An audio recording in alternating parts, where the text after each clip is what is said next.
Good evening, everybody. It's 1 minute till 6 o'clock. We're going to start right on time, so if you guys could find your seats, we will get started.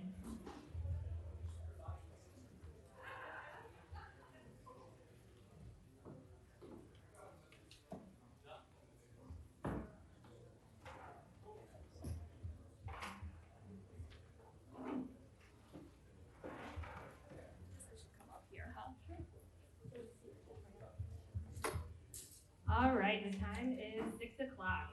Good evening, everyone. My name is Emily Duncan, and I work for the Indiana Utility Regulatory Commission, also known as the IURC. The IURC is hosting tonight's field hearing.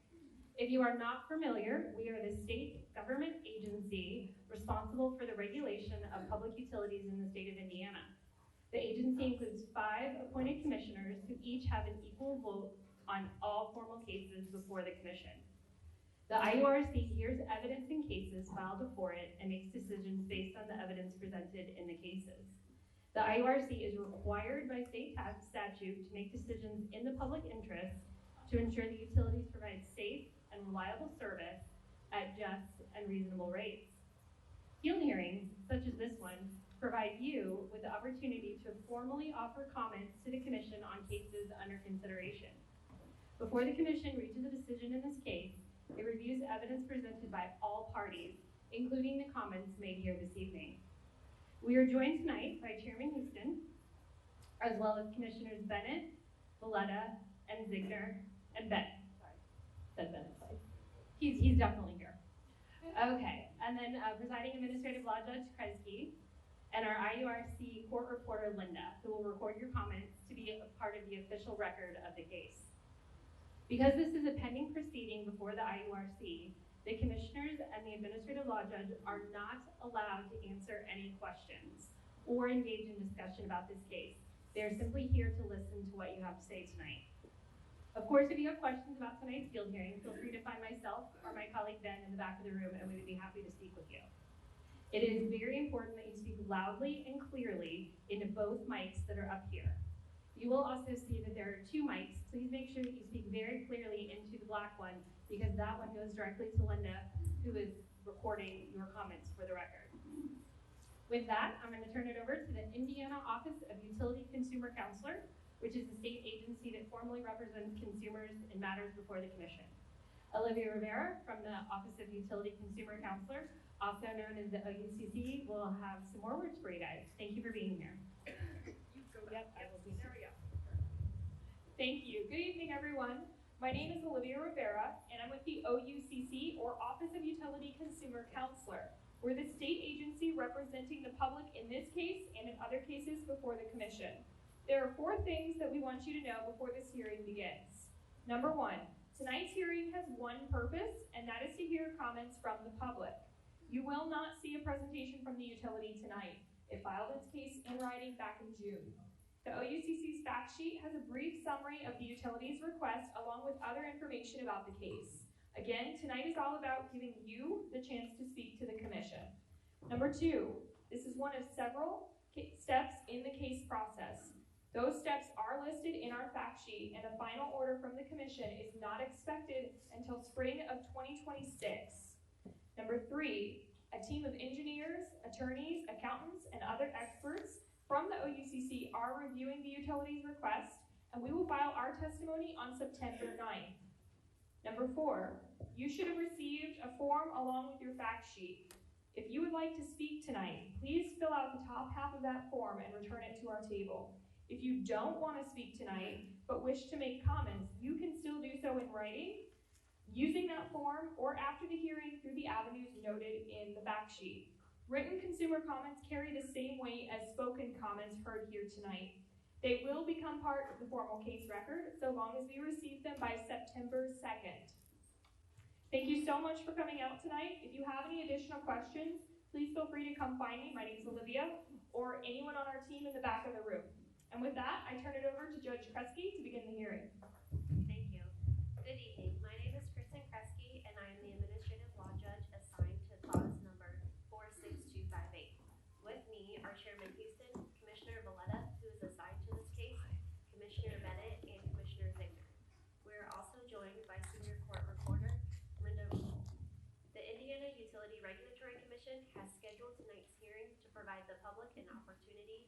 testify concerning the relief requested in this cause. Testimony may be provided orally or in writing. All comments, both oral and written, will become part of the record. In this case, it will be considered by the Commission. This is a formal hearing and all testimony provided will be given under oath. For all testimony to be properly taken down by the court reporter, please speak into the microphone slowly and clearly. Please state and spell your name before you begin testifying. As a formal proceeding, outbursts such as booing, cheering, or clapping are not permitted. Please refrain from clapping after testimony is given. We have this venue until 8:45. So that everyone here has the opportunity to present their views, testimony should only address the specific issues raised in this proceeding, which is AES Indiana's request for authorization to increase its electric utility service rates and charges. This will allow this hearing to progress efficiently and allow all those who wish to an opportunity to testify before the Commission. Individuals testifying are encouraged to avoid repetitive or lengthy comments. If you are going to testify orally, Mr. Haas will let you know when to approach the microphone. If you would prefer not to testify at the microphone, you may submit written comments regarding this case, and those will be given the same consideration by the Commission as oral testimony. If you have written comments or anything else that you would like to offer into the record, those can be submitted tonight or can be mailed or emailed to the OUCC. The Commission will consider all public comments, whether they are made orally or in writing, and the public comments tonight will become part of the record in this cause. However, state law prevents me and the Commissioners from responding to your comments as part of this proceeding. Next, I will read a required introduction, and then we will take the testimony at the microphone from each witness. This is a field hearing before the Indiana Utility Regulatory Commission in a cause docketed before the Commission as cause number 46258, captioned as Petition of Indianapolis Power and Light Company doing business as AES Indiana for authority to increase rates and charges for electric utility service through a phase-in rate adjustment, and for approval of related relief, including 1, revised depreciation rates, including cost of removal, less salvage and updated depreciation expense. 2, accounting relief, including deferrals and amortizations. 3, inclusion of capital investment. 4, rate adjustment mechanism proposals, including a new property tax rider. And 5, new schedules of rates, rules, and regulations for service.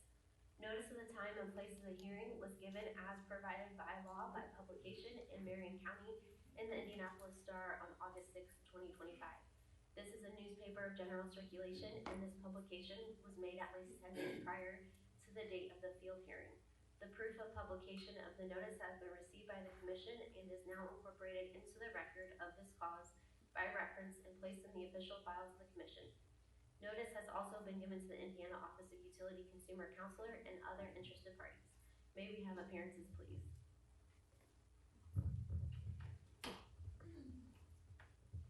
Thank you, Your Honor. Appearing on behalf of the OUCC, Jason Haas, representing the public.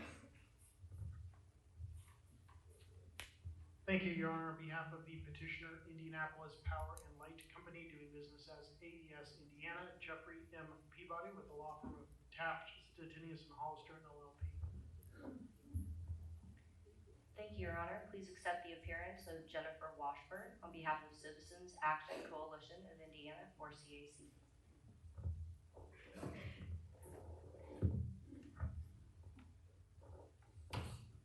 Thank you. Next, I'm going to swear in members of the public who plan to give testimony tonight. If you plan to testify at this field hearing, please stand now and raise your right hand to be sworn in. Do you swear or affirm the evidence you will give in this cause will be the truth, the whole truth, and nothing but the truth? Yes. Thank you. You may be seated. Mr. Haas, the OUCC may proceed. Thank you, Your Honor. I call our first witness, Andy Nielsen.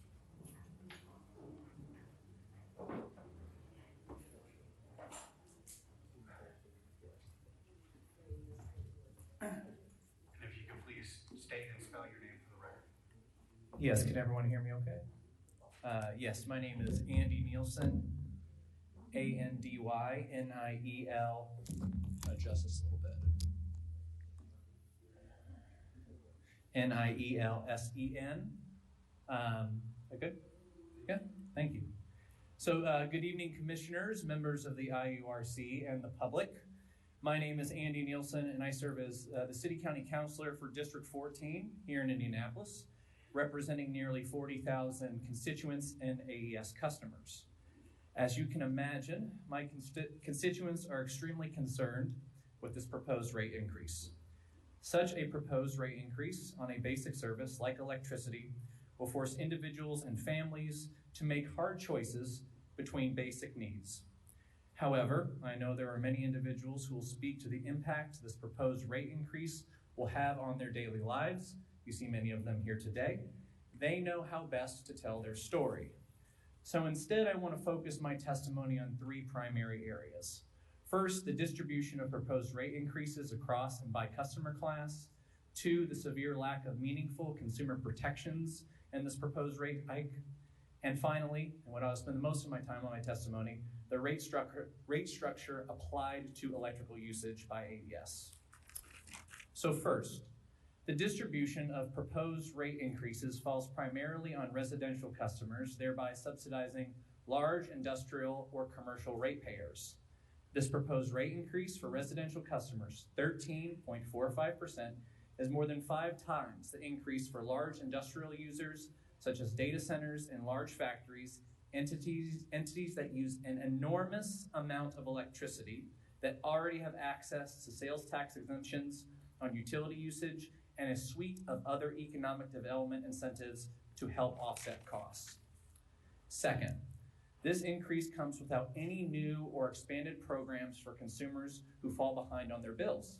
An already insufficient assistance program, increased pressure on township trustees, offices, and community centers like the one we are standing in here tonight, and threats to the federal LIHEAP set up a real possibility and high probability that our most vulnerable neighbors will be forced to live without a basic need.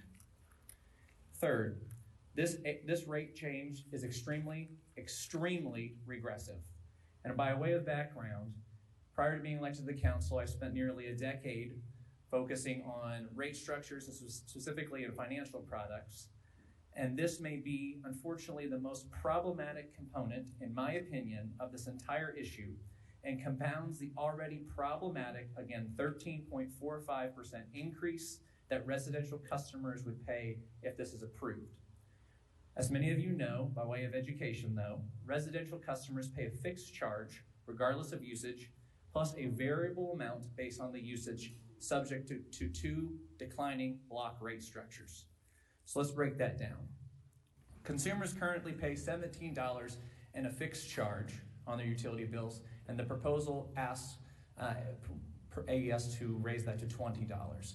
In a proper pricing model, these fixed charges are designed in order to capture the fixed charge of providing the binary service. So if I sign up as a customer for the utility, it doesn't matter if I have a 10,000 square foot home or I have a 500 square foot apartment. The utility is incurring the same level of charges, expenses, in order to provide that service. A properly priced model would say that we're able to capture as much or the entire cost of providing that level of service at that charge. So AES is asking for a $3 increase, which is over 17%. So, to the IURC, AES should be able to defend in full that the cost of those services specifically has risen by at least 17% in order to justify that rate increase. Consumers also pay, as I mentioned, a set of declining block rates, 12.5%, 12.5 cents for the first kilowatt hours up to 500, and 11.4 after which. AES is requesting an increase of 28% and 30% respectively to both of those rate structures, and right there is the problem. And I know I said this a few years ago when AES was up asking for an increase, but right there is the problem. Because declining block rates are extremely regressive as they prioritize guaranteed returns over energy conservation or shifting the costs of using more electricity on who can pay and who uses. Higher energy use, no question, puts a higher strain on the grid and on fixed assets. However, declining block rates don't recognize that reality. If the theory is if I use more electricity, that I'm going to put more strain on that fixed asset, then the burden of accelerating the depreciation of that asset should be put on the individuals, in this case residential customers, who are using more of the utility. In practice, the more you use, the less you pay at the unit rate, and that throws the pricing model, quite frankly, out the door. This again creates little incentive for responsible energy usage or conservation, and future subsidizes large energy consumption by larger homes or for luxury goods like pools, hot tubs, electric vehicles on the backs of individuals and families attempting to meet a basic need. This proposed rate hike objective is not in any way consumer focused. It is an effort to maximize returns without taking any risk, which makes your jobs as a commission as important as ever. I appreciate the responsibility you have in this matter, so I close with a few recommendations. 1, provide further scrutiny as to why this rate increase is needed at all, and in that analysis properly weigh why a proposed rate increase is needed just over a year after the most recent rate increase was approved. If you determine a rate increase is absolutely necessary, then address the 3 concerns I outlined earlier, requiring AES to apply rate increases to classes of consumers who use the most, ensure the single source utility provides resources to individuals and families who may fall behind, and finally, please reform and rework the declining block rate structure, protecting a basic level of usage for basic needs and shifting higher rates on higher consumption. Thank you for the opportunity to testify this evening. Thank you. I now call Jason Thompson.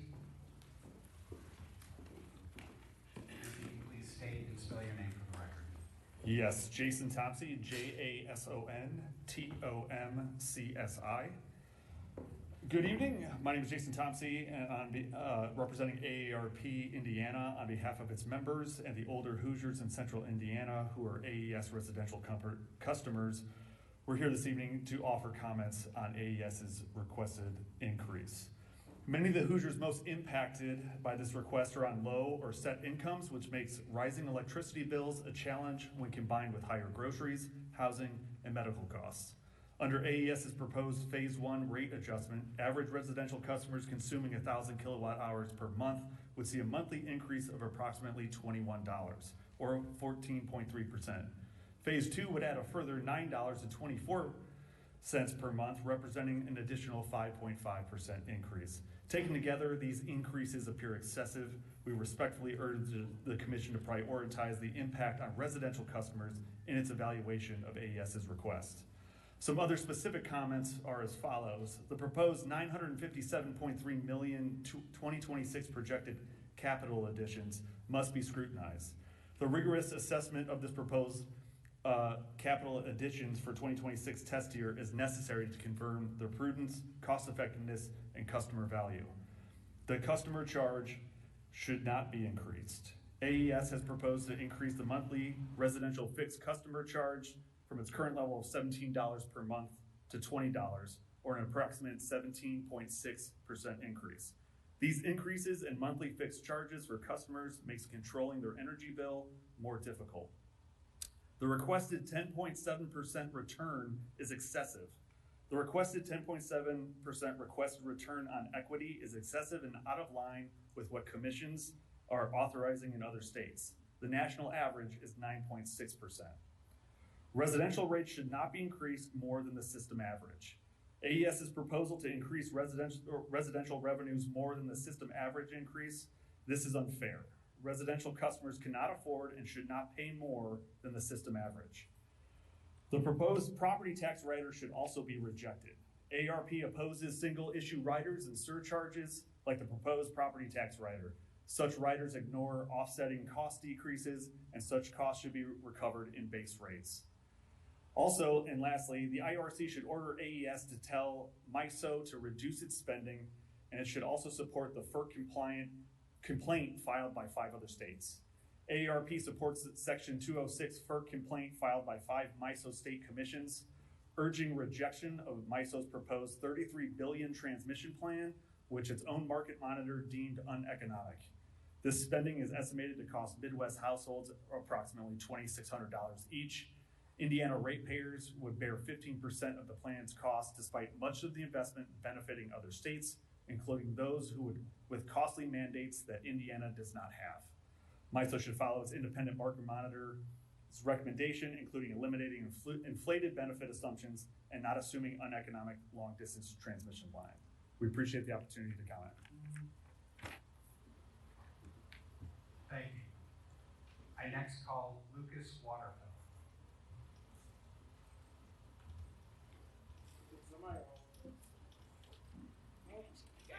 Hey, how are you? Good, how are you?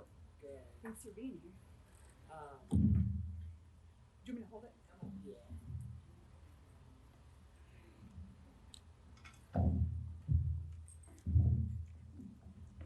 Hello.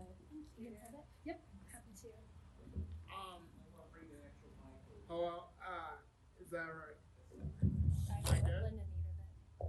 Oh, the actual one, okay. My name is Lucas Waterfield, that's Lucas Waterfill, and I am a resident of Indianapolis. I live at, South Temple Avenue, in the Twin Air neighborhood. And I, have come today because I am very concerned about the rate increase. As a new first-time homeowner, I already pay.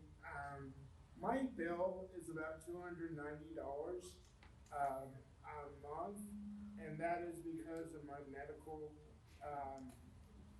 equipment, and because of my nurse. It's personal. I shouldn't have to explain why. This rate increase is excessive and greedy, and does not make sense. It does not provide us with higher quality electricity or higher quality grids. I am concerned that the rate increase is fully because of profit motive and a return in investment. And while me and my neighbors are trying to figure out how to pay our bills, how to feed ourselves, feed our families, AES is worried about a 1% increase in profit and then complains about inflation. I think that is ironic because they are the reason why there is inflation. So, thank you. That's my time. Thanks. Thank you. Next.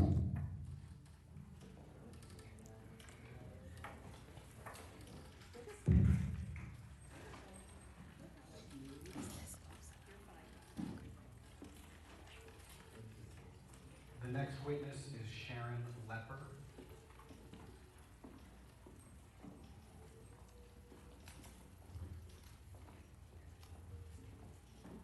And if you could please state and spell your name for the record.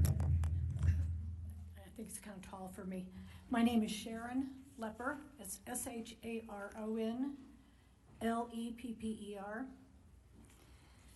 I live in Indianapolis. I realize that I'm not the smartest person in this room, but I do recognize a bad deal for Hoosiers when I see it. Granting a utility rate hike to AES is a bad deal. AES, headquartered in Virginia, wants to increase our Hoosier utility rates, but does not want to lower their own profit. Rather, they are seeking to increase it. Last year, AES profit was over $260 million. And that was after they had paid out almost $30 million in salaries to their top level management. But here in Indiana, we currently have a poverty rate of more than 15%.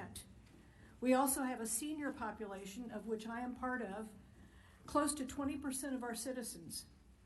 We have 500,000 children now receiving free or reduced lunches, and over 600,000 folks currently are on food stamps because of their low income status. If approved, AES plans to increase their own profit to $417 million in 2026 on the backs of these same Hoosiers. Currently, AES has the highest profit margin of all investor-owned electric utilities in Indiana. Increasing our utility bills by $30 per month, and that's about $350 a year, during this time when prices are still all on the rise, when just buying a single pound of hamburger rivals the $7.25 per hour minimum wage of our low-income struggling families. It's just beyond obscene, and it's cruel. Thank you for your time. Thank you. I next call William Smith.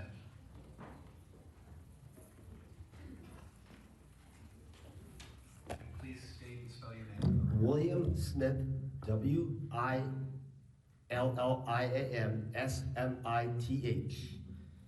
I am here to encourage you to reject and oppose. Oh, sorry about that. I am here to encourage you to reject and oppose this ridiculous rate increase.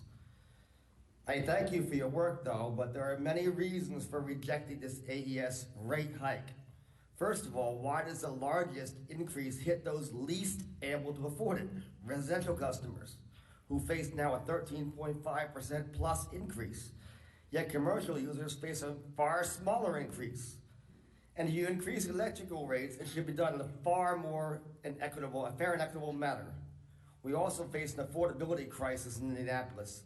AES has no multifamily or low-income rates. But there's another issue that's still hidden here. I look at my AES bill, and it lists the options on how to pay the bill. And it tells me I can go to the kiosk on Illinois Street. Guess what? I tried it last Friday, and the kiosks are gone. Now, guess what? You have no option if you want to pay with cash without incurring at least a $2 fee on top of these ridiculous rate hikes. How is that fair? How is that right? MoneyGram doesn't do it anymore. Walmart used to do it for $1. They don't do it. And AES wants a rate hike on top of that? Why not make it easier for people to pay their bills? So, in addition to that, you look at the Citizens Energy Group bill. They have a way you can pay it same as cash at CVS or Family Dollar. No fee. Why doesn't AES do that for their customers? So you look at this and you see that this is a completely fair, unequitable system. You're paying more for an inferior product as the outages get longer. Has anybody in AES ever heard of customer service? And now they're asking for another rate hike. I ask this, when was the last time you got a 13.5% rate hike on your job or pay raise? I know one person who got an even bigger raise, the AES CEO, who got a 24% raise at our expense. When was the last time the AES was audited to see if these rate hikes are actually warranted? And while I was not hit with the extra charges when they were switching everybody to the new billing system last year, many people were. And AES gave them a hard time. Some people just gave up and paid it. A year later, I mean, that's completely ridiculous. So let's get better customer service, get better electric service. Let's get things right here and oppose this ridiculous rate hikes. Because AES is the most profitable utility in Indiana with a row of 9.9%. Then they want to make more money at our expense. They're not losing money. If they were losing money, maybe, but they're not. And this comes at a time when the cost of everything is increasing. I mean, if you really want to increase the rates, instead of just having these hearings and just say, to be continued, because that would put it as a more affordable way and a more realistic way to say, look, just keep it simple. So I'm giving you the Indiana Utility Regulatory Commission to reject this rate hike. They need to learn customer service, provide ways to pay with cash without extra fees, provide a better product. Instead, AES is acting like a parasite on our beautiful city. Thank you.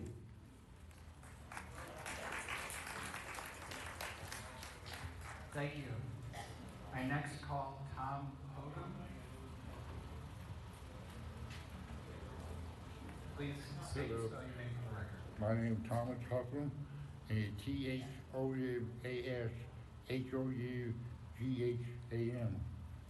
I live in Francisco area, and I've been up here since 1998. And back then, our bill was less than $50 a month. Now it's $224 for August. And I don't know if I get back to the CEO and to the boards, but I think some of the high-paid staff at AES should take a decrease. Like the CEO, he make almost $24 million in 23. And I think it should come out of the board or the CEO pocket instead of raising our electrician bills. That's all I have to say. Thank you. Thank you. I next call Clark Mathis.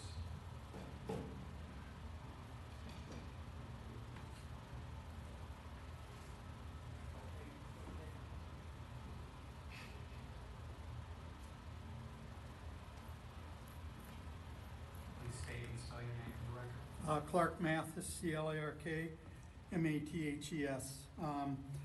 On behalf of the Bates Hendricks Neighborhood Association, our neighborhood is a historic working class community on the Near East Side of Indianapolis. Many of our long-term residents are on low or fixed incomes, and are far too many are already struggling to keep up with rising utility bills. This is why we strongly oppose AES Indiana's request rate increase on cause number 46258. If approved, the proposal would raise residential rates by another $20 to $30 a month by 2027. Nearly half of the AES customers in Indianapolis have already received disconnection notices this year. How many more will be pushed over the edge if this increase goes through? Meantime, several of our neighborhood is not improving Bates Hendricks residents' experience on regular power outages. Last month in July, half our neighborhood lost power for more than 12 hours during a dangerous 90-degree heat. Those outages spoil food, disrupt work and school, damage appliances, and put seniors and medically vulnerable neighbors at real risk. Asking us to pay more for an unreliable service is fundamentally unfair. The proposal rate design also makes the problem worse. AES wants to raise the fixed monthly rate and increase per kilowatt hour charges in many ways that hit low-use households the hardest, especially renters, seniors, and families who conserve or who have invested in rooftop solar. To make matters worse, the largest rate hikes are aimed at residential customers, while big industrial users like data centers would see much smaller increases. That means our neighbors will end up subsidizing some of the most profitable corporations in the world. And let's be clear, much of the increase is about boosting shareholder profits. AES already has the highest approved return on equity of any utility in Indiana. And now it wants even more without delivering better service. For the families of Bates Hendricks, electricity is not an option. It is essential. Yet this proposal would make it harder for many of our neighbors to keep the lights on while leaving us in the dark, literally, with unreliable power. We urge the Commission to reject AES's request and put affordability, fairness, an essential reliable service to our neighbors first. On a personal note, last month, I had a power outage in our back alley that got hit by by lightning, which was fine. AES was out there within the hour, and at 4 o'clock, the tech had to call in that they had to pull an emergency crew out to clear all the lines of all the trees in order for them to fix it. So it was like 4 o'clock in the morning that we got service. Well, asking the company that did the emergency service to take all the branches out, they said, we don't do that, we're on emergency service. Well, now the alley is faced with all these branches, which we're in a catch-22, because the city doesn't deem them as trash, they deem them as waste, as lawn waste, and they don't pick them up. But my point is that when I've lived there for 8 years, and they've only been through once in 8 years to trim back all the lines from the trees from the lines. Had that been done, that serviceman could have serviced it right then and there. Instead, from it was about 3 o'clock on a Saturday afternoon till 4 o'clock the next morning, we finally had service, at which time AES said that we would have service up in 3 hours. But that's just a side note, but I just wanted to present Bates Hendricks, our feeling on the rate increase. Thank you. Thank you. Next witness is Kirill Petrov.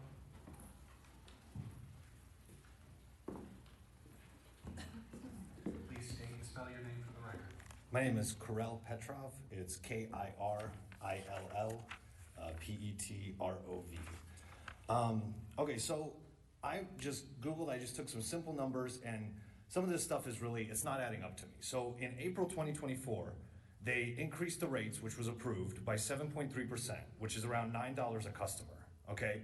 Now it's a year later, they want another 13.5%. So let's say that's an average of 21, that's what the number is, it's an average of 21 a customer. So AES has 532,000 customers in 10 counties in Indiana, okay? Which residential accounts for about 88% of that, so 440,000, okay? So take 440,000 times the average, simple math, you get $9,240,000 that they want from us sitting in this room, okay, this year. So, everything. So I would like to propose maybe some alternatives, okay? If you do a simple Google search, the CEO of AES last year made $13,355,284, okay? If you take all of that $9 million from the CEO, he would pick up the tab for all of this and still have $4 million left for himself, okay? So, okay, I think everyone here could probably live on $4 million a year. All right, so that's not fair. We don't want to take it from the one guy, okay? Let's pull the executives, the 4 executives, the C-level execs, okay? You've got the EVP of renewables making $3 million a year. You got the CFO making 3.2. You got the EVP of energy infrastructure making 3.2, and the president of new energy making 3.1. So if you take 1 from each of those guys and 5 from the CEO, all those guys would still have $2 million a year, and the CEO would still have $8 million a year left, okay? We don't want to do that. We don't want to take any from the people working. The lady that came up before me said AES profit last year, $260 million. We can't take $9 million from that? Come on, man, that's a lot of money, right? And nobody has that here. Okay, so then we quote AES themselves, okay? AES on their website, you can go pull this up. It says, are AES Indiana rates still competitive? Yes, AES Indiana has consistently offered some of the lowest residential rates amongst Indiana investor-owned utilities and remains committed to affordability. Great. I live in the United States of America. I'm going to go vote with my wallet and switch companies. NIPSCO does not serve my area. AEP Indiana Michigan does not serve my area. Duke Energy will not give me electricity. Indianapolis Power and Light is an AES subsidiary, and Vectren will not serve my area. My frustration, my question, how do we vote as people?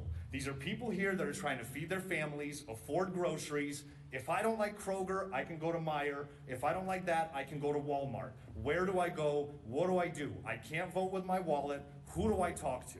And when is it enough? When is it enough? When is it time to stop taking from us here and start taking from these guys that are making millions and millions of dollars a year? So to finish up, all I'm saying is I urge you guys to reject this unfair and extremely excessive rate hike. Thank you very much.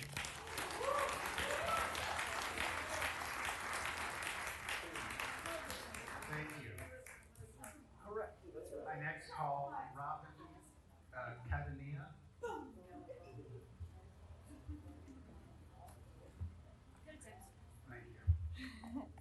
My name is Robin Catania. That's ROBINCATANIA.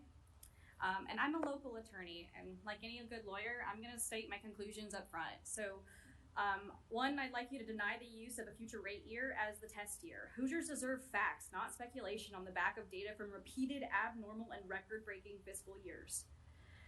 This calculation tactic shuffles costs onto the consumer earlier and has a compounding inflationary effect. Two, I would like you to deny these increases within the same 5-year period and require proof of prudent use of previous capital.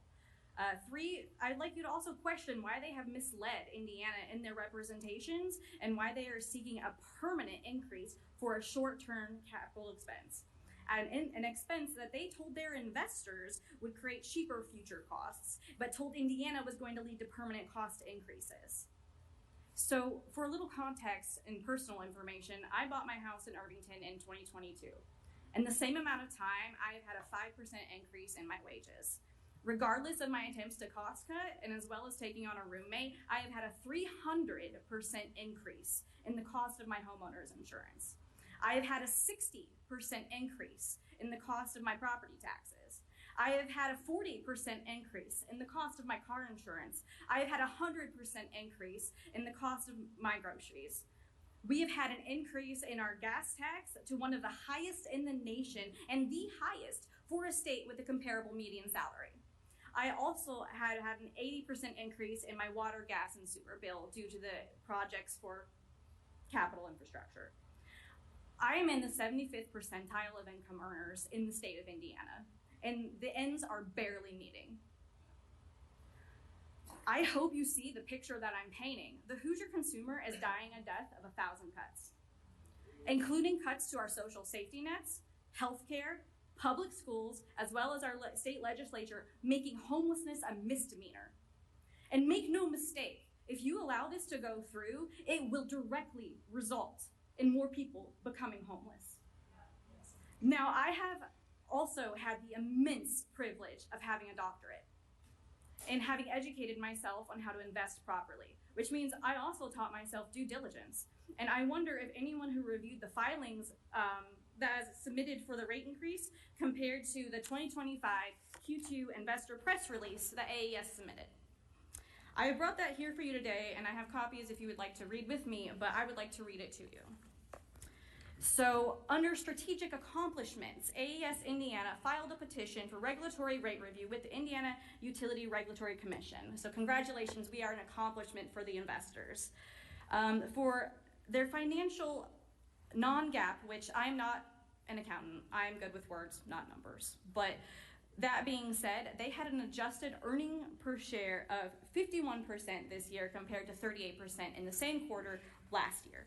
So, let's move on to their financial position and outlook. They reaffirmed their annualized growth target of 5% to 7% through 2027. Off a base of 2023 guidance, they reaffirmed the expectation for 2025 adjusted EBITDA, which is a good acronym for includes all expenses, and with tax attributes. They increased that from these are in billions, 3.950 billion to 4.350 billion. They also increased their adjusted earnings per share from $2.10 per share to 2.26.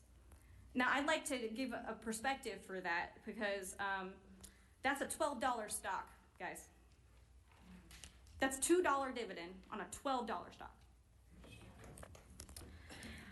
I quote, and this is a quote from their leader, AES is in a uniquely strong position due to our diversified operating portfolio, well-protected 12 gigawatts backlog of signed long-term PPAs and established domestic supply chain. That is translation for data centers. And said Andres Glusky, AES President and Chief Executive Officer, and I quote, with 1.6 gigawatts of signed PPAs with data centers since our first quarter results in May, we are a leader in the fastest growing segment in the market. Beyond that, in their guidance and expectations, they specifically cite Indiana for their success. Growth in 2025 is expected to be driven by contributions from new renewable projects. Put a pin in that. Rate-based growth at the company's U.S. utilities and normalized results in Colombia and Mexico, partially offset by revenues from the monetization of coal plant in 2024. It is reaffirming its 2025 adjusted earnings per share guidance of $2.10 to $2.26, and growth in 2025 is expected to be primarily driven by contributions from new renewable projects, rate-based growth at companies' U.S. utilities, us, and normalized results in Colombia and Mexico. So, to bring that all back around, when I would like to call attention to a selection from the actual Indiana rate case, which I don't have a copy to read from today, but I did take a note because it's particularly the adjectives they use that I want to draw attention to. They call $1.633 billion with a B in revenue from our county and surrounding counties, because remember, they don't serve any outside territories. They have 535,000 customers. That's it. That's where all of these literal billions are coming from. As compared to $980 million in expenses, which is a gain of $260 million after all expenses, which I believe another commenter made an allusion to. They called that in their filing unjust, unreasonable, insufficient, and confiscatory. Confiscatory.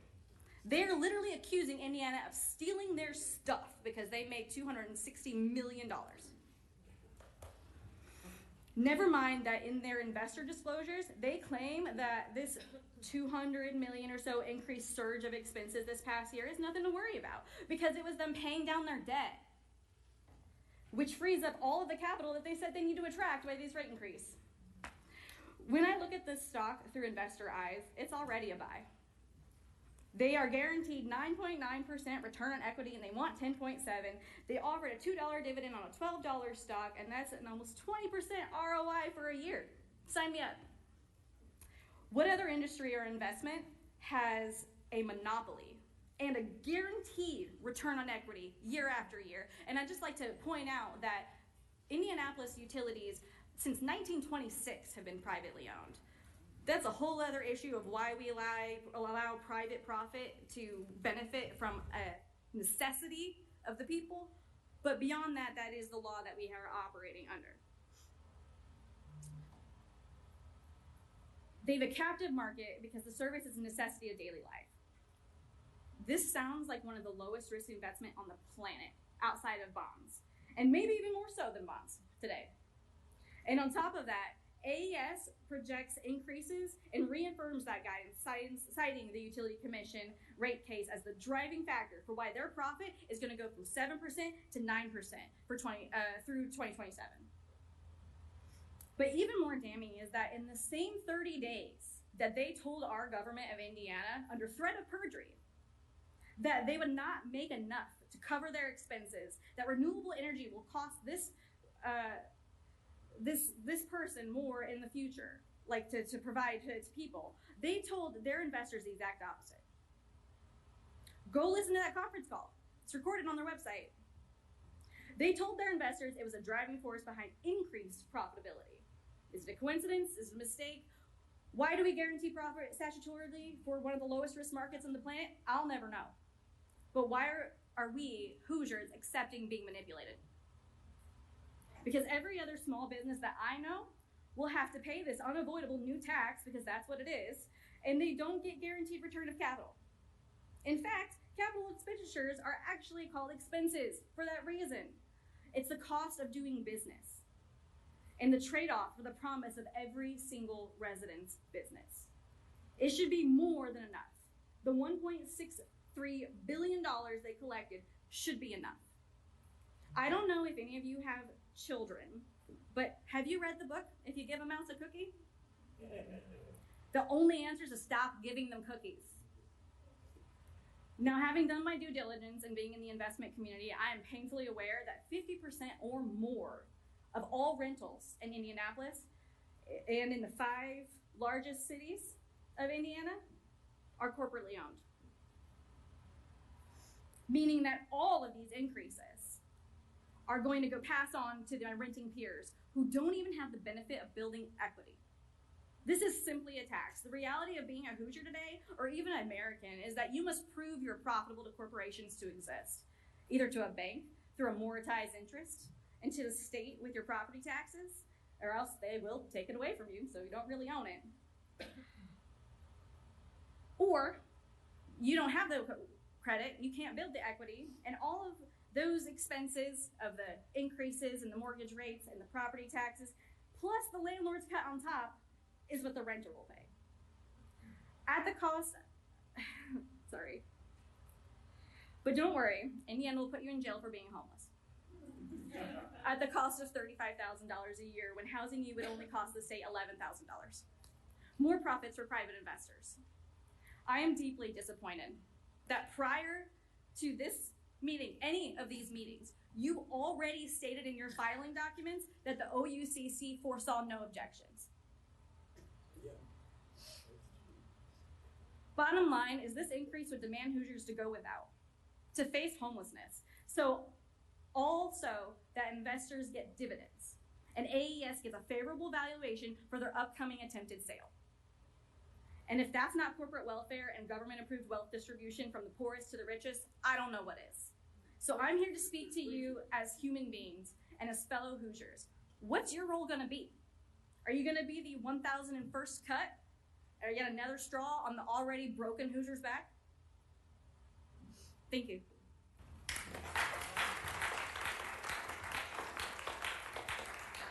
Thank you. I will next call Karen Donovan.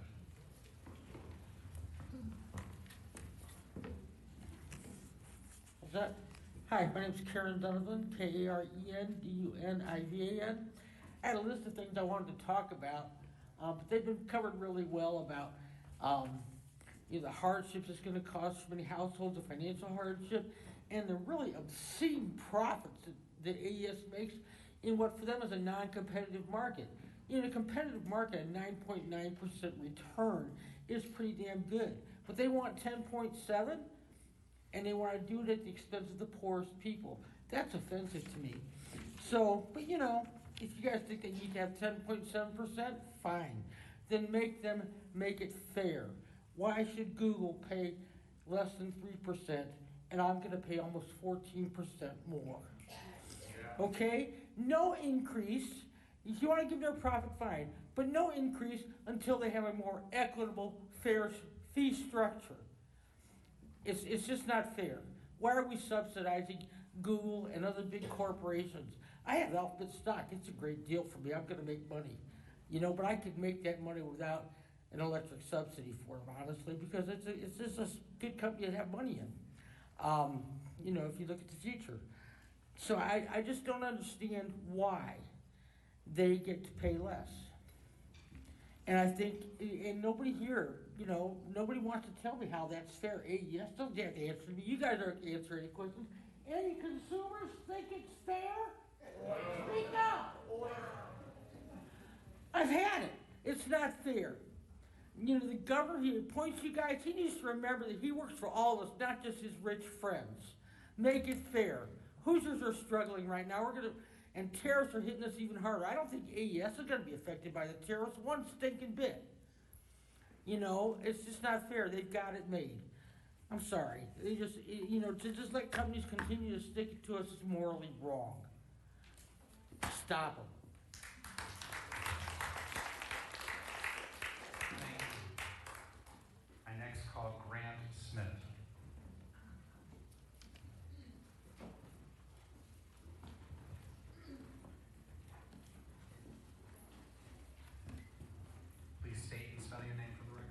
Grant Smith, Grant Smith.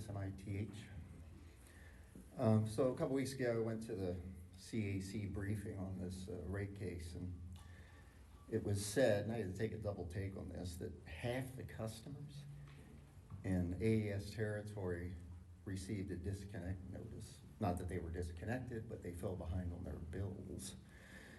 And if that doesn't scream affordability crisis, I don't know what does. And you know, what does save people money? Well, you know, the commission has a lot of discretion, but the commission also has to respond to the legislature.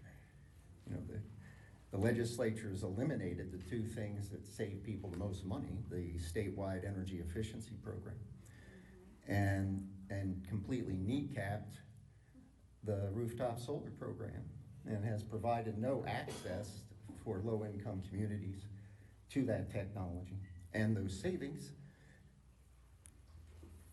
And so what has the General Assembly done? You know, they've gone the opposite direction. For instance, there's been a proliferation of tracking mechanisms in statute. These automatic rate adjustment mechanisms, or generally increase mechanisms, that allow the utility between rate cases to recover costs on all their major investments in this state. The most egregious of which is the transmission and distribution tracker that, you know, had parameters, and at one point the commission denied one of these in I think it was Duke, and it went to the the Indiana Supreme Court. Supreme Court says this tracker could have huge financial consequences for ratepayers, because, you know, utilities are gonna start tossing money into this big time. So what the legislature do? They relaxed those parameters and basically is providing a blank check to utility companies. So what these do is, obviously, they reduce the financial risk to the utility, they shift the financial risk to the ratepayer, so that they really don't have to manage their costs very much between rate cases. So there's nothing in statute that really controls utility costs. There's nothing in statute that highlights or will create any semblance of utility bill affordability. It's simply not there. It is not a General Assembly priority at all, those things. So what the commission does have discretion over is the return on equity. They want to increase it. You know, their return on equity as of last year anyway was above the national average. And the way to mitigate this, other than what's been said in terms of rate structure, is to cut it.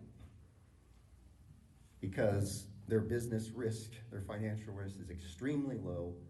They've shifted significant portions of that to the ratepayer. And we've seen the result of that. You know, a huge increase in utility bills.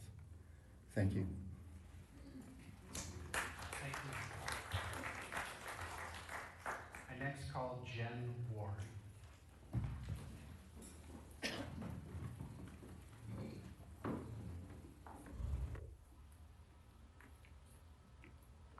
My name's Jen, Jen-W-A-R-D, and thank you guys for allowing me the time to speak. But I just want to express my complete and utter disdain and rejection of the increase it's egregious that you're asking the Indianapolis residents to take on. I'm not really one to get involved in politics and corporate greed, but this is 100% egregious, and there's no place to sit back and remain silent. I come as a single income earner and with a college education, and I make just a smidge above the median household income. And I have to ask myself, is this ask really real? Can the commission and AES really be asking citizens who use less energy, earn less income, to cover 13.5% increase, while those who use more energy and bring more annual income take a minuscule increase of 2.5%? I also stand before you with a receipt from the grocery store. 4 items. 4. Those 4 items cost me $33.50. I'm one person. Imagine if you're a family of 4, a family of 6. It's not right. When you come up with these exorbitant increases, are you even considering the broad spectrum of other expenses that families have to take on, or on a monthly basis? As a citizen, I'm being asked to pay for things like data centers, industrial centers, high profit margins, along with higher profits, as if 9.9% isn't enough. Coal, ash cleanup, higher fuel costs, I'm guessing higher salaries for those that already make millions. 13.4 to the CEO, 3.2 to the executive vice president, million. 2.4 million to, I'm guessing, the local representative for AES. And here you're asking residents of Indianapolis to subsidize and take on more. It's irresponsible at best. Statistics already show that 50% of Indianapolis residents are receiving monthly disconnect notices. Another 43% of residents are reported to collections. Because why? They're being asked to choose, should I eat or should I pay my utility bills? If residents already cannot afford your 2024 increase, how are they going to afford your 2026 to 2027 increase? I have to wonder, in what world do you all live in that companies are paying their employees 16.7% increase in wages? Is that what you're asking us to pay? In what world do y'all live in where companies are even paying 10% increase in wages to their employees? Yet that's what you're asking residents to pay. Once again, costs continue to rise while wages remain the same. Make it make sense. I ask myself often, as a caring, compassionate, morally encompassing human, how on earth can anyone with these qualities even consider this kind of ask? How do you consider anything other than pure corporate greed? And this, at its core, is nothing more than pure corporate greed. 9% return on investment or on equity, not enough? Nah, let's make it 10. It's nothing more than pure corporate greed. Why? Because I have no choice. AES is a monopoly, leaving citizens no other choice than to submit to your corporate greed. Those of you who sit on the board, no disrespect, but $186,000 a year, you're constituents just like us. How in good conscience can you even consider letting these increases go through? So while you sit up there trying to appease special interest groups and shareholders, I ask you to take a step back and please remember where you came from. I would like to believe that you are not the greedy people that this company is asking you to be in this moment. And ask yourself, who's going to be able to afford these exorbitant increases? Please, think of the people you represent, even if you were not voted in by the people. Residents cannot afford to pay another $55 a month when all is said and done. Do the right thing, stand up for the residents who pay your salaries, and do not let the requested increases go through. Thank you guys for giving me the time.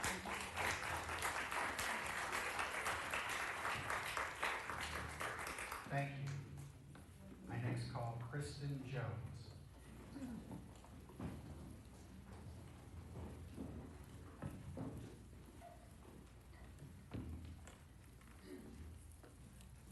Thank you.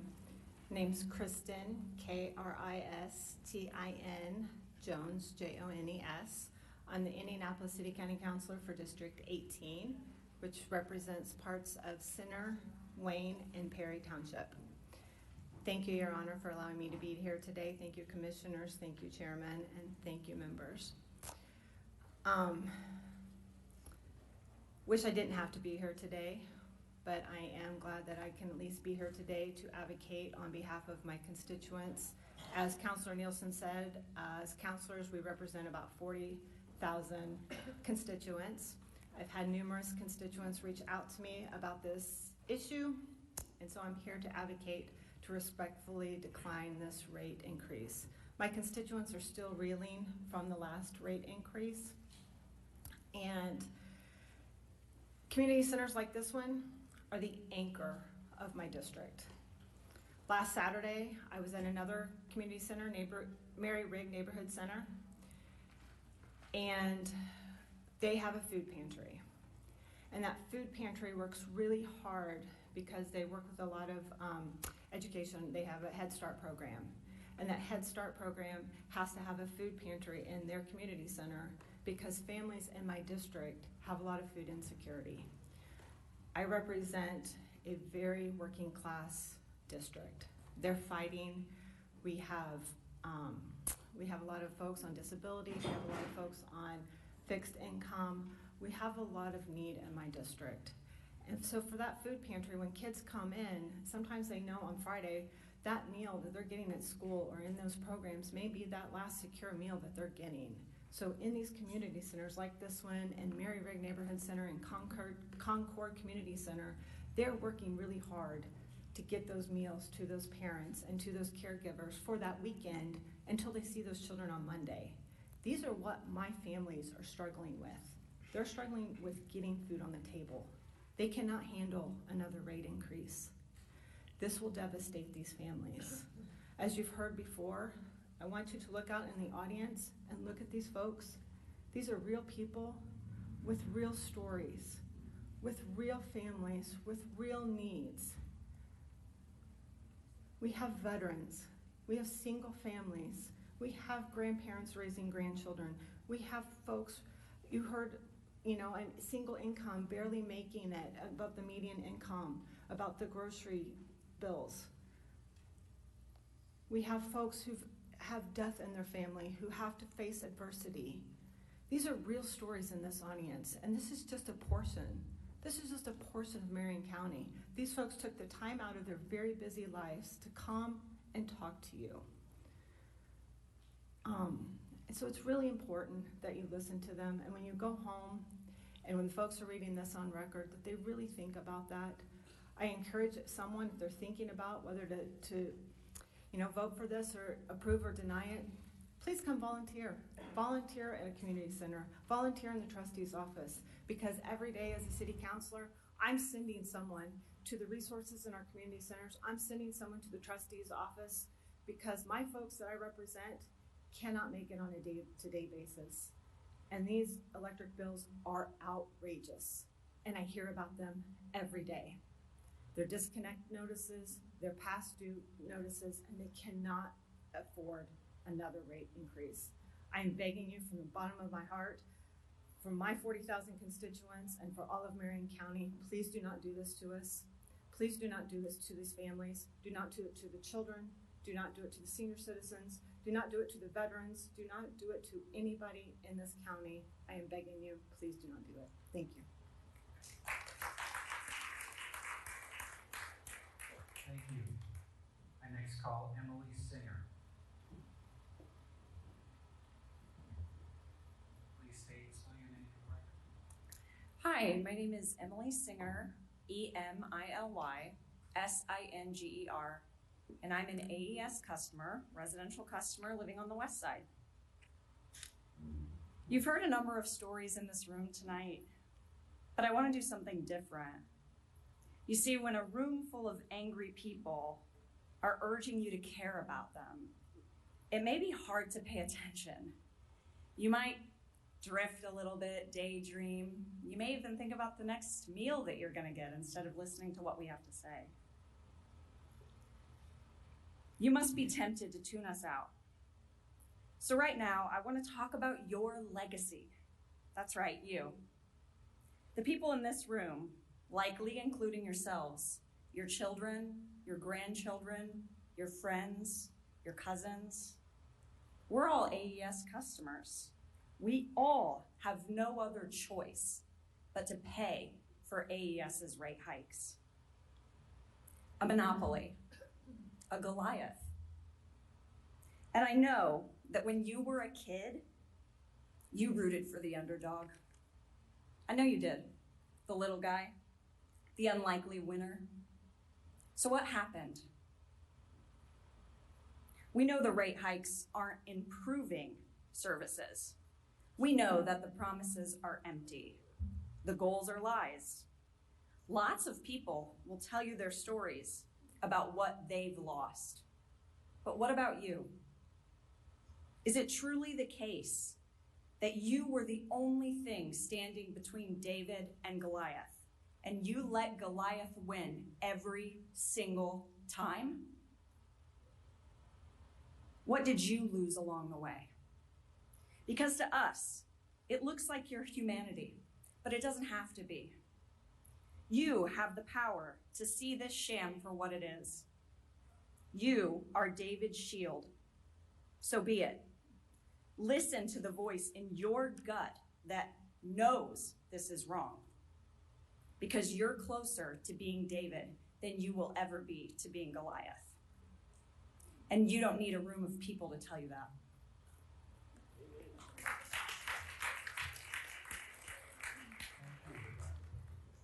I next call Hannah Allison. Hi, my name is Hannah Allison, spelled HANNAHALLISON. I'm a residential electric customer of AES Indiana. I request that the Commission deny AES's proposal, which will increase my electric bill by another $30 a month.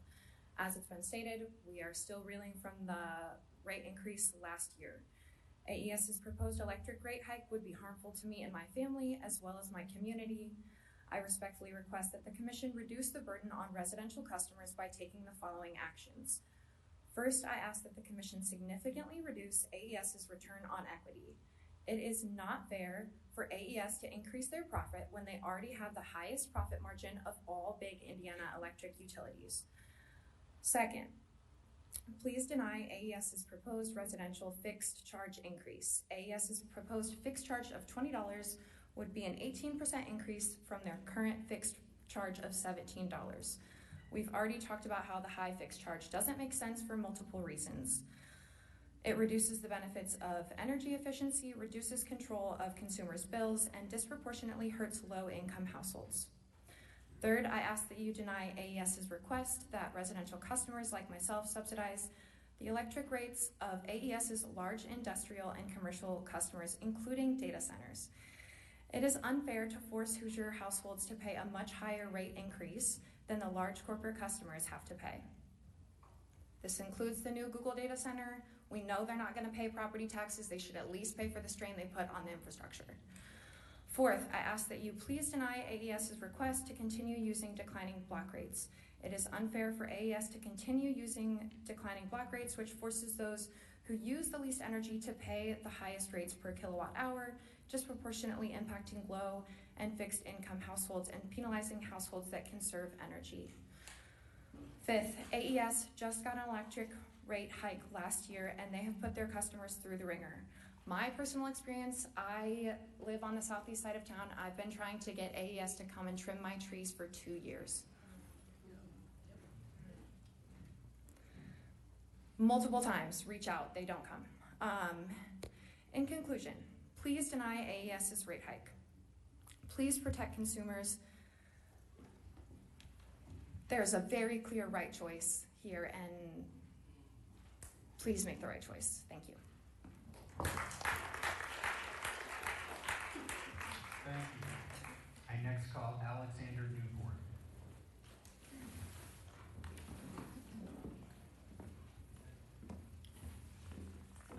My name is spelled ALEXANDERNEWPORT.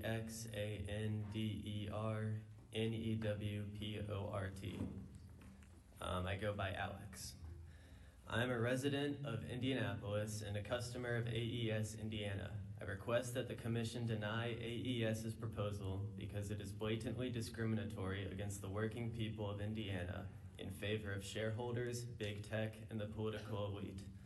I'm sure you've heard the numbers many times now. This rate case proposes that AES be rewarded with an unprecedented increase in profitability of 77% by 2027, despite declining service and customer dissatisfaction, as reflected by the almost 3.5 longer reconnection times after outages in 2024 when compared to previous years. The new billing system rollout was a disaster, and furthermore, they asked to be given funding to clean up the waste that is built up as a direct result of their negligence at the expense of ratepayers. Approval sets a dangerous precedent for the irresponsible management of AES Indiana. Now, this rate change specifically targets residential customers with a 13.5% payment increase, while industrial and commercial customers would only see a 2.5 to 8.7% payment increase, depending on their size and classification. This scale reflects AES's clear intention to make upgrades to their grid at the cost of residential consumers while paving the way for business owners to reap all the benefits. It is the classic transfer of wealth from the bottom to the top that you see all over America today, squeezing the poor so that the rich can watch a line go up in their portfolio and their net worth increase from 9 digits to 10 digits to 11 digits. AES Indiana, previously Indiana Power and Light before being acquired by a global utility provider, is one of a select few electricity providers who enjoy our state's legally enforced utility monopoly. AES Indiana doesn't become more profitable through efficiency, finding the best contractors, winning over customers through better service, or by making better deals. There is only one thing they can do to increase profitability, which is what has brought us here today, filing a rate case and relying on officials caught in regulatory capture. Now, I don't want to throw accusations around as it's like my first public hearing meeting, and I really do have an open mind, which will be swayed significantly based on the Commission's decision in this absurd rate case. But I do have to call it as I see it, because who are these people accountable to? We did not elect them, and we cannot recall them. Who else are they accountable to except those with moneyed interests? If anyone is wondering why residential customers are bearing the brunt of the cost in this rate case, it's because we're the only ones who can't lobby our way out of it. If AES subjected commercial customers to a whopping 13% rate increase, you'd best believe that Eli Lilly's lawyers and lobbyists would be yanking on the ears of regulators to get it denied. Regarding the enforced monopoly itself, it is evident why those who came before us thought this was a clever idea for utilities, to make the grid more standardized and interconnected as opposed to having a complex network of providers that rise and fall over time. In a way, this monopoly recognizes that electricity is a crucial service that must be provided with consistency and fairness. This solution, though, has created new problems, such as inefficient operations, disregard for the environment, corruption of regulatory officials and legislators, and incentivizing increased volume of energy use instead of energy conservation. To me, the ideal alternative would be a state-owned utility company that collects taxes and provides service without taking anything off the top, simple as.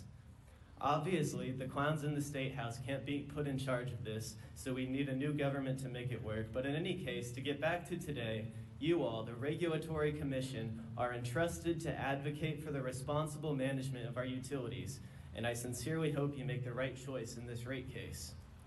Speaking of the State House, our government is complicit in this rate hike scheme. They benefit from higher bills because they earn a higher sales tax. Now, you would think the same logic would apply to the proposed data centers in Indiana, but Big Tech was hard at work in the State House making sure that their projects are exempt from the sales tax on electricity. This relates to AES Indiana, as they're wanting to expand their infrastructure, not to provide better service, but to welcome and support these proposed data centers. That's because each one can consume up to 100 million megawatts, which is more power than our entire city used in 2024. Since their profit is at a fixed percentage, all they care about is volume. The unfathomably wealthy tech corporations have waved their finger at the state of Indiana, and the political gears immediately started turning to justify and sustain their projects.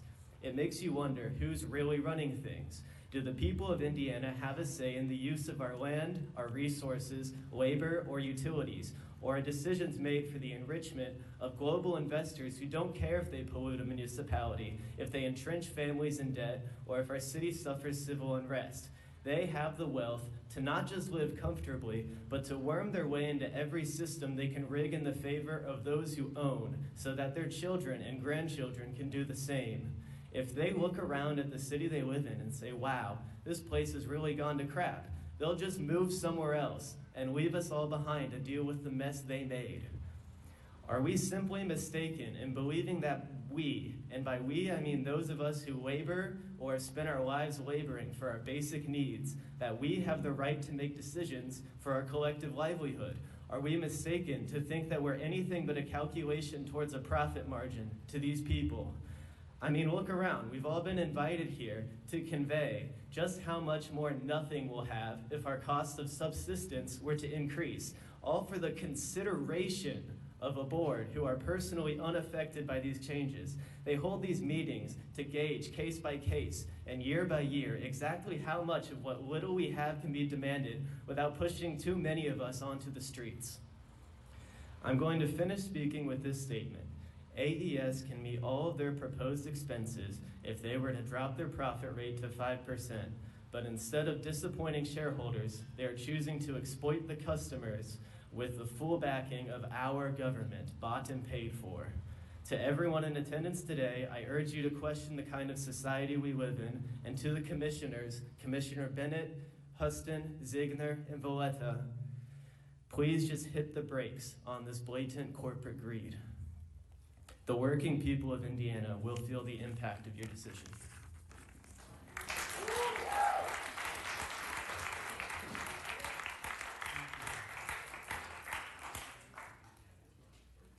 I next call Megan Robertson.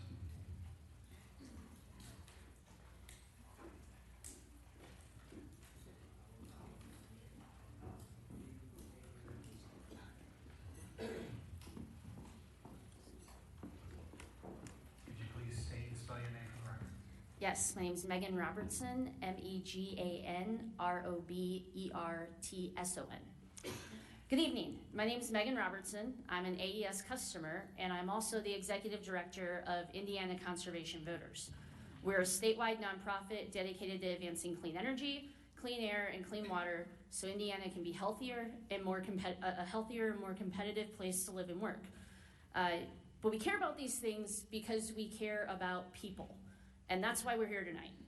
Energy pricing is not just an economic issue, it's a quality of life issue. Families and businesses cannot thrive when utility bills keep climbing. A recent poll that some of you've probably seen that was done, I think, in May of this year, showed that a third of Americans are struggling to pay their utility bills, and they're being forced to choose between necessities like food and medicine or keeping their power on. Indianapolis is no exception to this. You've heard the stats from other folks here tonight. Personally, my own bill, just looking at the last couple of months compared to last year, where I used my air conditioner the same amount, jumped $17 a month. Our friends over at Citizens Action Coalition said that this increase is another $30 a month. So we're talking about $47 a month, which is over $500 a year in increases between these last two increases. I know you guys can't answer a question, but are you kidding? Enough's enough. And also, Indiana is one of the most unhealthiest places to live in America. We rank near the bottom for industrial toxins, dead last in the nation for pollution. And if we want to call ourselves a great place to live, we've got to do better, not just on air and water quality, but also on affordable, sustainable energy. Rate hikes like this are unsustainable. Hoosiers across the state are pinching pennies, and it seems like AES Indiana should be too. If our state leaders and utilities and the Regulatory Commission do not get energy pricing under control by investing in cleaner and cost-effective options for energy and making that accessible to everyone, Indiana and the economic engine of the state in Indianapolis risk becoming a place where families can't afford to stay and businesses don't want to invest here. Thanks very much.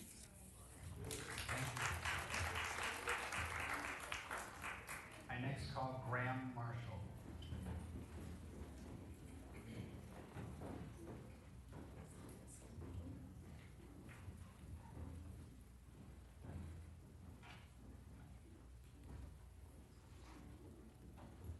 Mr. Marshall.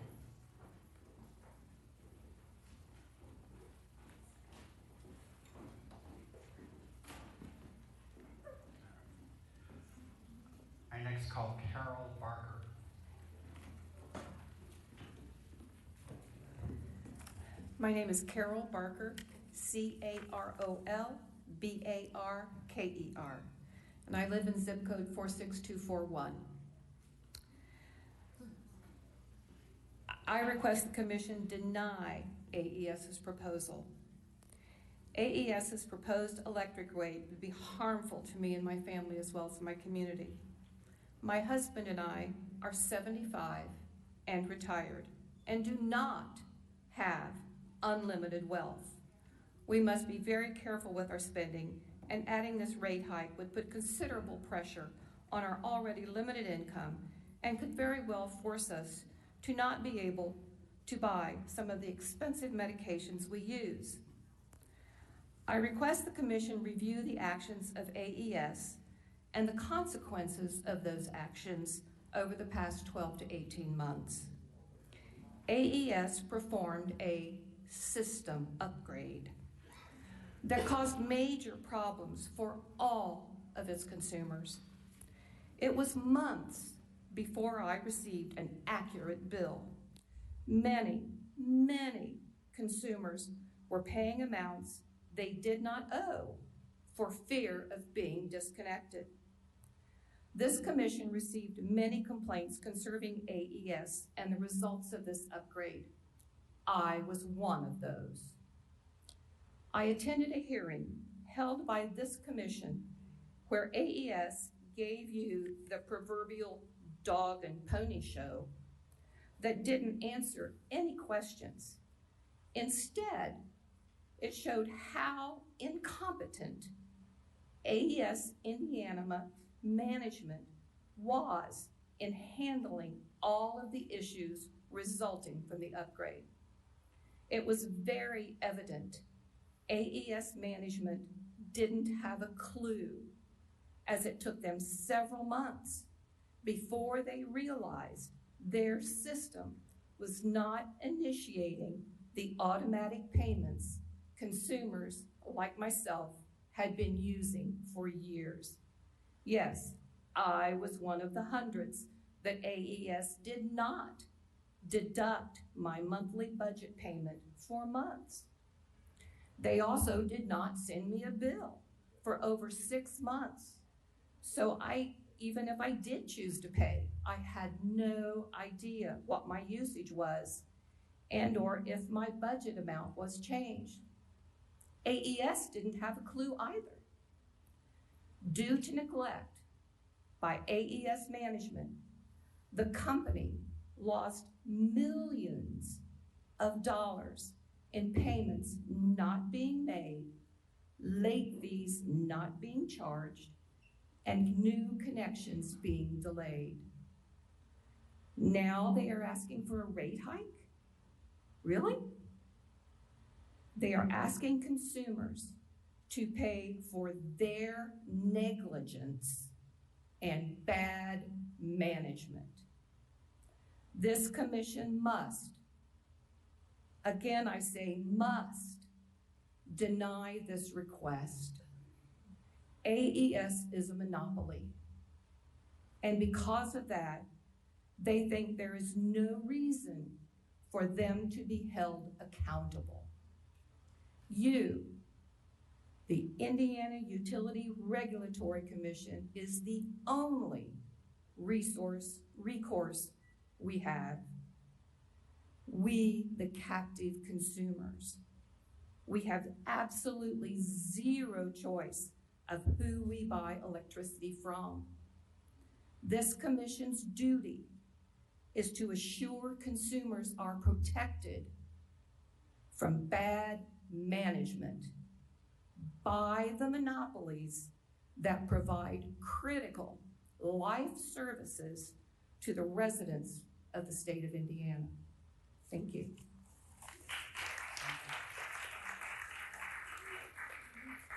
I next call Darcy Stacer.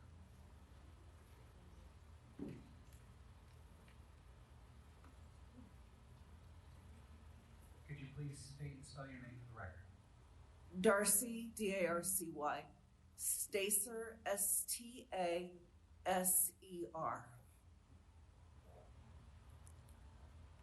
I'm an Irvington resident a homeowner since about 2003, work full-time, and I have a question, rhetorical for you, reality for me. How am I supposed to pay an additional $30 a month or whatever if I can't afford them now? I have been without power since the end of May because my rates, with the rate hike that has already been approved over the winter we had, has gone up. My monthly payments went up to almost the amount of my mortgage, almost $1,000 a month, in a small home with small usage. By April, I was already chasing disconnect notices. And when my car got flooded in the floods that we had in April, and I had to fix my car just to keep my job so that I could keep paying anything, AES was inflexible with me. By the end of May, my power was off. I have been without power since May through this heat wave, basically living with battery-powered lamps and fans and no refrigeration. It's kind of hard to have a reasonable grocery budget when you can only purchase what is in individual portions or shelf stable. And that's being employed full time.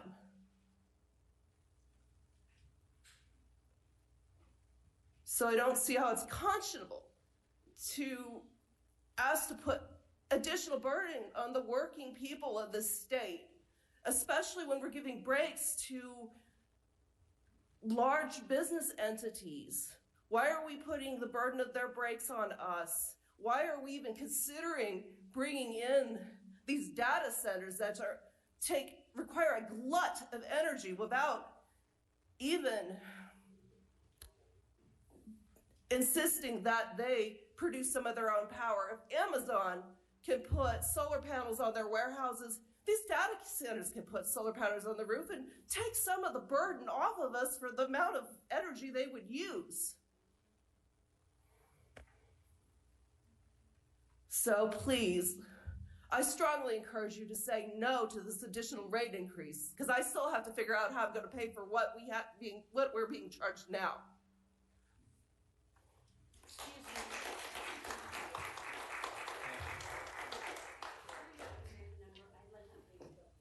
Your Honor. Yes. We will pay your bill.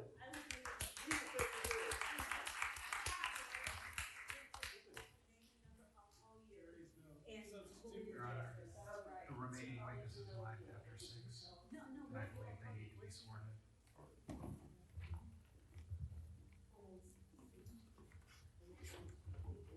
Will everybody who has yet to testify but has signed up to testify, can you please stand please and raise your right hand for me? Thank you. Do you swear or affirm the evidence you will give in this cause will be the truth, the whole truth, and nothing but the truth? Yes. Yep. Thank you.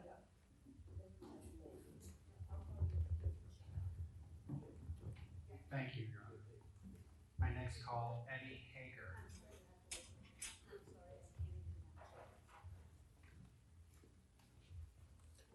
My name's Eddie Hager, EDDIEHAGER. I'm an AE customer. Been in the city of Indianapolis since 2015. Since 2015 to this date, I'm paying about $16,000 a year extra just to live in Marion County. That's $16,000 out of my pocket. I work. That's $16,000 out of my wife's pocket. She works. That's $16,000 out of my retired mother-in-law's pocket, who is disabled and lives with us because she can't afford to live anyplace else. Out of our pockets, I'm sitting over there offended that you allowed AES to pay millions to their workers, to their board, to their CEOs. That falls on you. AES is a bad apple. AES continues to be a bad apple. AES will continue to be a bad apple until you step up to the plate. So I'm asking, pretty soon it's going to turn into a demand, that you get on the court and do your job. That's the first warning. We won't come with a second warning. You need to do your job. It is offensive that you're passing a company up with no audit. Where's the customer affordability audit? The judge here just announced when I came in the door, that there were lawyers, engineers, accountants, all going to oversee this. They're going to look at it. How many of them have talked to these people? Not a single one of them. Not a single one of them will talk to these customers about affordability. They will do an algorithm, figure it out somehow up here in the middle of nowhere, but they'll figure it out and make it look good. But in the end, you need to talk to these people, me. And we'll go back to the bad apple syndrome. I've lost electricity 5 times at my home. All of them. AES. Every one of them. Line went down, transformer went down. I can hear it because I'm within a block of the transformer or transfer station. It sounds like a bomb going off in my house. 10 days, 3 events of 10 days. We lost everything. Food. We had to go to a hotel because our mother-in-law can't live without air conditioning and without her oxygen and without her her mask at night. That's life. That's keeping her alive. 64% of your customers have some element that provides them life giving and providing and sustaining equipment. 64% have something that gives them life and keeps them alive. Over half have gotten disconnects. Here's what you guys don't realize and what you're not looking at because it doesn't get reported on the little fancy required reports. I've never in my entire life missed a utility payment because I've been blessed. Not once, ever. AES forced us to a budget because $700 one month, $400 the next month, $1,100 the next month. It just all over the place. So it forced us to a budget. Then the budget goes up. 7 times our budget has went up. The last one, you now have to put, because you've been on a budget for so long, you now have to pay down a $500 down payment. And I've never missed a payment. Not once have I ever missed a payment. And if you want that information, I got the bills to show you. I'll show you. This is the story you guys don't get. If I hadn't paid that $500, I'd have been shut off. And I've never missed a payment. I've never missed their increase. This is what I keep these people and these people, customers, keep telling you. You can hear this story over and over and over again. And you're not going to get it. Dennis Hopper said in the movie Hoosiers, guys, don't sit there watching the paint dry. Do your job. And stop this corporate greed. Stop the corporate greed. Stop the bad apple syndrome. It's disgusting, and it shouldn't be allowed. You know what you do when you get a bad apple in a bunch? You throw it out and feed it to the cows. And I'll leave you with this statement. We're mad. You're right, we're mad. And we're mad as hell. And we're not going to take it no more.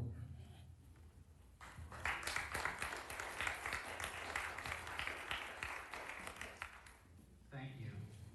I next call Teresa Korn.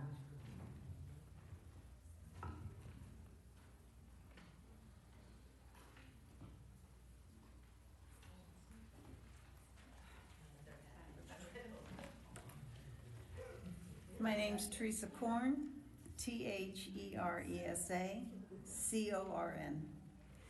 I've lived at our address, my husband and I bought it when we were 30 years old, since 1980.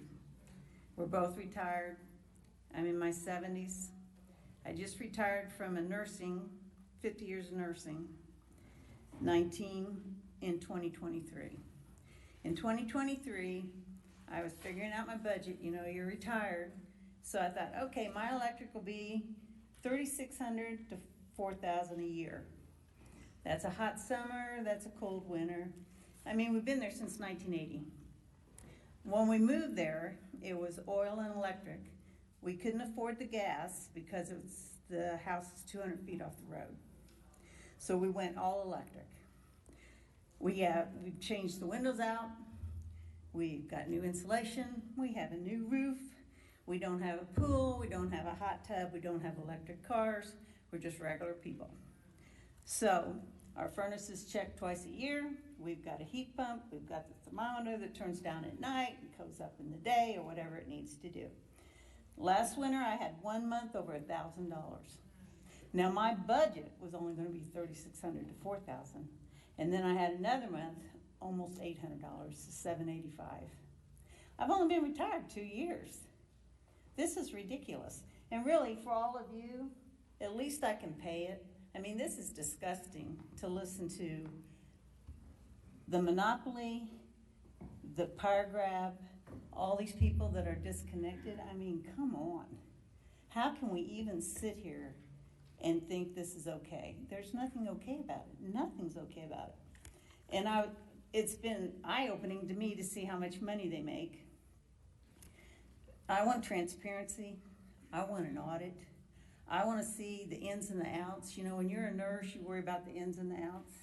I want to know how much money it actually costs them to provide service, how much money they get. We already have heard about all the bonuses and the CEOs and all their salaries. Ridiculous. And I didn't even really think about it's a monopoly, that they can do whatever they want. But we have got to take care of these people. This is ridiculous. I mean, my husband was an engineer. He's retired now too. Our taxes have gone up from $4,000 a year to $8,000 a year. Our garages aren't even heated. I mean, we don't have a mansion. We don't live on the west side or the north side. We just have 13 acres that we take care of that's mostly agriculture. There's nothing there. But we love Perry Township. I grew up there. So with that being said, if we, two people that have an income, and now I have a retirement income, can't afford our stuff, what are people going to do on disability? What are people going to do that their mother's on CPAP? And I mean, to hear everybody and all you have to do, I think this is crazy. This is crazy. So if it's stopping with all of you, I hope you really think about this. If they needed the money, if it went appropriately, if they used it to cut the trees, if the linemen who are out there risking their lives were getting a raise and needed a raise, I can feel that. I was a bedside nurse on nights. Riley Trauma Center. But to put it in some CEO's pocket, oh, no, no, no, no. They need to get out there and remember what it's like to work. So, thank you.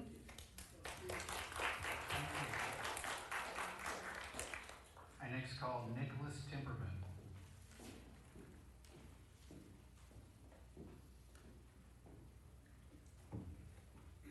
Nicholas Timberman.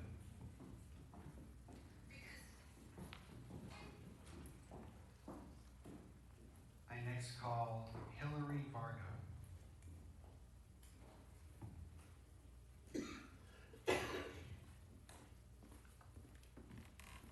Please state and spell your name correctly. Hello, my name is Hillary Vargo. It's spelled Hilari. Last name V as in Victor, Argo.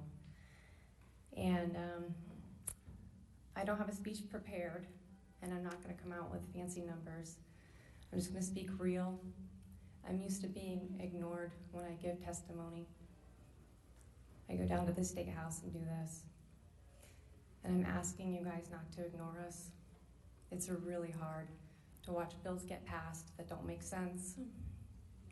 And to be here tonight. I have a family of 5. I should be home cooking them dinner, but I'm here. And there should be more people here, and they want to be, but they're exhausted. We're all exhausted. Living in this climate is exhausting. Now, what you're asking, a $30 increase. I can tell by looking at your shoes that you think $30 is nothing. But let me tell you what it means to me. My high school son, all he asked for to go back to school was some underwear and socks. And I couldn't afford it. But $30 could get him underwear and socks.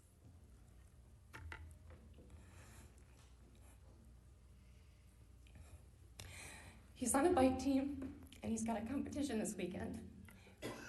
We can't afford a bike, so we're borrowing one. No complaints. People are wonderful, like we just saw, but they shouldn't have to do that. There's a sign-up sheet to bring food for the team. No one is signing up to bring the meat for tacos because the taco meat to feed 15 kids is $30, and this competition is Saturday, and no one is signing up. That bike team's parents, they're not here because they're exhausted, but they have the same issues. $30 is too much.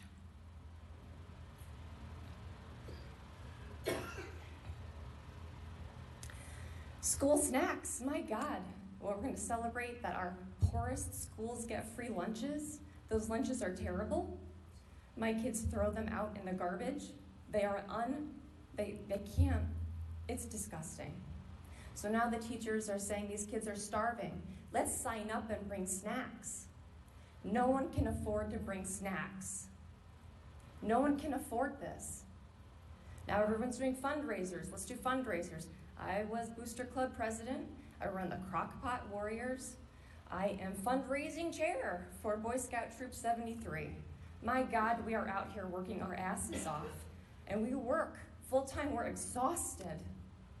I couldn't afford to buy the fundraising t-shirt for my daughter's fundraiser. I pretended like I didn't see the booth at the PTO meeting. That t-shirt was $30. $30. It is a big deal. It is a really big deal. I need you to hear how big of a deal it is.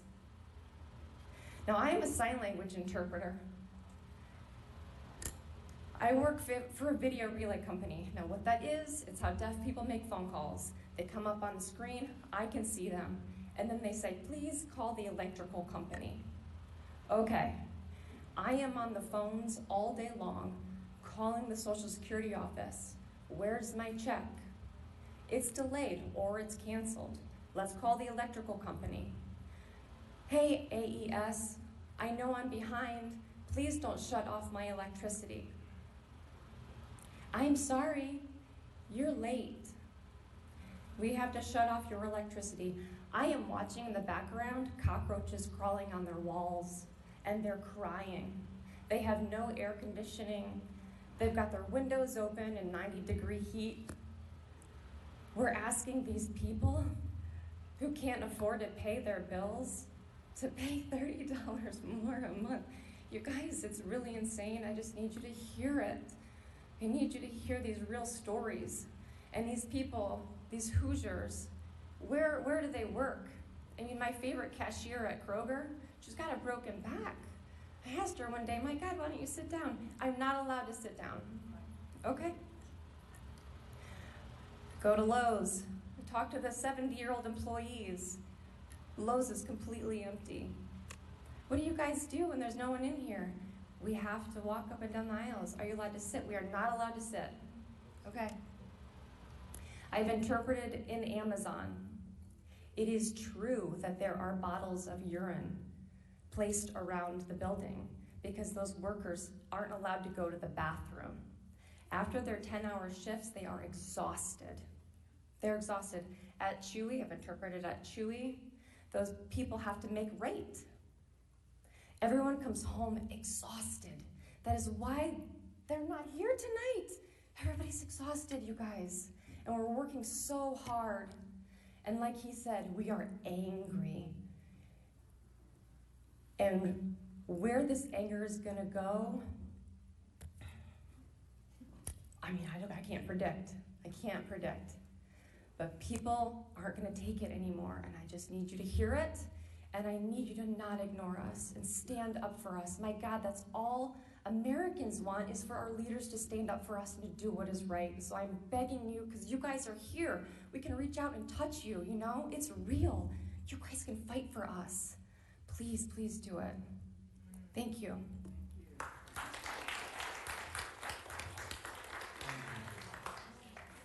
I next call Gretchen Sostak.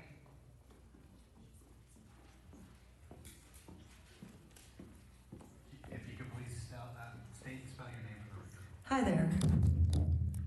My name is Gretchen Shostak. That's Gretchen. And my last name is S like Sierra, Z like Zulu, O like Oscar, S like Sierra, T like Tango, A like Alpha, K like Kilo. I'm both a residential and a business customer, electric customer of AES Indiana, and I request that the commission deny AES's proposal, which would be harmful to me and my family and my community. In the current economy and the last 4 years of inflation, the price of almost everything has increased. The difference is that I can choose not to buy from most businesses and vendors that I can no longer afford. AES is basically a monopoly. They're my only option for electricity. I can't go to their competition for a lower rate because there is none available to me. I respectfully request that the commission reduce the burden on residential customers by taking the following actions. First, I ask that they significantly reduce AES's return on equity. AES already enjoys the highest profit margin among Indiana's major electric utilities. It's unfair for AES to seek higher profits while families are forced to sacrifice just to keep the lights on. Reducing AES's return on equity would help keep rates more affordable and prioritize customers over excessive corporate gains. Second, please deny AES's proposed approximate 18% residential fixed charge increase. It undermines energy efficiency efforts because it reduces the financial benefits of conserving energy. I really try to use less energy, but a higher fixed charge penalizes me regardless of my efforts. Third, I ask that you deny AES's request that residential customers like me subsidize the electric rates of AES's large industrial and commercial customers, including data centers. Corporations have the resources to absorb higher costs, while families are stretched thin. Forcing residential customers to shoulder the burden for wealthy corporations is fundamentally unfair, and it prioritizes people over profits. Fourth, I ask that you please deny AES's request to continue using declining block rates. As someone who conserves energy to keep costs down, I'm penalized with higher rates even while heavy users pay less per unit. This structure discourages energy efficiency and unfairly burdens those who can least afford it. Fifth, AES just got an electric rate hike last year. It's too soon for another one. So in conclusion, please deny AES's rate hike. Please protect consumers and prioritize affordability when deciding this case. Thank you. Thank you. I next call Marcy Reyes.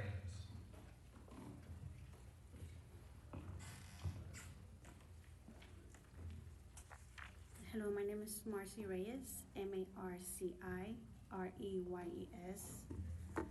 I live in Franklin Township. I am a care coordinator for a hospital.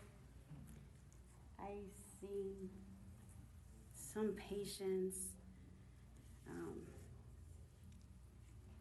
I am sorry, I had this script, but I see some of them speak and it just threw me off. So, my husband is an accountant, so I live by Excel worksheet and flow chart. So when they started talking about trackers and stuff like that, this is something that I saw my patient's utility bill, which I don't see it in their utility bills. Whenever I try to advocate for them, one of my patients, her bills was $3,000. And I was trying to see where that was coming from. There is a special application that I had to put in that once they cut her bill, it has to have enough light bill because she uses medical devices, enough light bills for it to have it operate once they turn it off. So I'm saying that since in the AES is the only thing that you guys have, it's they do 13.7%, and in July, average, and they charge us like $9 a month, right? But Duke, they credited $8. So if we had the option to go to Duke, there you will see the differences. So I see when y'all talk about monopoly, you know what I mean? I don't know if you guys understand that trackers is something that they do quarterly or annually. Quarterly and annually. So this is something that I never understand until I saw this with my patients, that we don't see that. We don't see the transparency and stuff like that. Also, since I'm from Texas as well, and there's a lot of the data centers there. We, as living in Franklin Township, I'll pick that up later. I just want to see, are they trying to use SB 42 to pass SMR costs onto customers, since it has to be paid ahead? That's one of the reasons why I'm like, why are they trying to do this extra cost on top of everything else? Where is Google on top of this? Why is he up here too in front? If they're already paying, if they already passed all these extra hikes approval ahead of time, why are they giving us? Because we're already paying all this extra in our bills, but yet they're trying to, even Governor Braun is afraid of all the extra usage, the electric usage this data centers might use. So is SMR the usage for the future for them to build? So that's why, are they trying to pass a cost onto us so they could build it for you guys? Like, what's going on with that? So I do not approve all this. So that is my point of view, because I agree with the young lady where she said, where's the transparency? Where is the cost? We want to do the audit. Where's the chart flow? Where's all this going on? So I want to see all that. Thank you.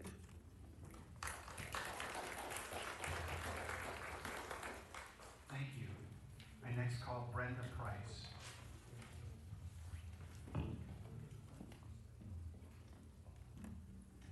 My name is Brenda Price, Brenda Price.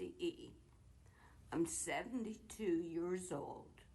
I am having to work a part-time job after retirement just to make my ends meet so I can keep my home. And you're asking me to pay more for electricity? I called at the first of the year because I saw an increase in my budget to ask why. They basically told me, well, I can't tell you. It's just a system problem. They tell us, so we just send it on to you. Now, what kind of service is that? Amen. Why, at 72 years old, am I having to work at a part-time job after retirement? Because you keep sending more and more onto the back of us poor people. You say, well, you live in Fountain Square. Look at the price of your home. I have lived here 30 years. I lived here when there was shooting and drugs in my backyard. Do I get that money now? I paid $32,000 for my home when I bought it. They say, well, your home's worth over $200,000. Do I have $200,000? No, I don't. So why am I continuously having to pay increases upon increases in an area where it's a monopoly? This is a utility that should be public, not private owned.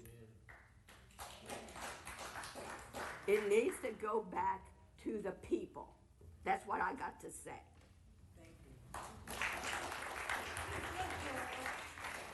Thank you. I next call Julie Shetler.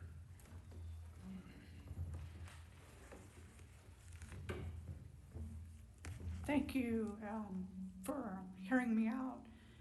My name is Julie Scheller, J-U-L-I-E, and then Scheller, S as in Sam, H-E-T as in Tom, L-E-R. October 2023, my life fell apart.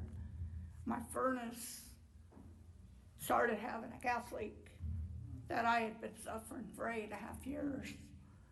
So I subsequently could not use that furnace, and subsequently found out that the people that put that in did it improperly, because I was breathing in sewer gas.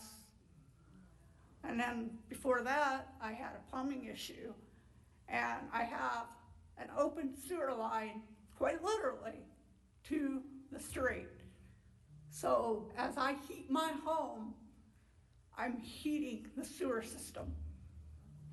And I'm still breathing in that sewer gas. Had some agencies had not interfered and messed my life up last year, I would have had that fixed. And I would have not had that sewer gas still coming into my home. I plan to write my story and document it.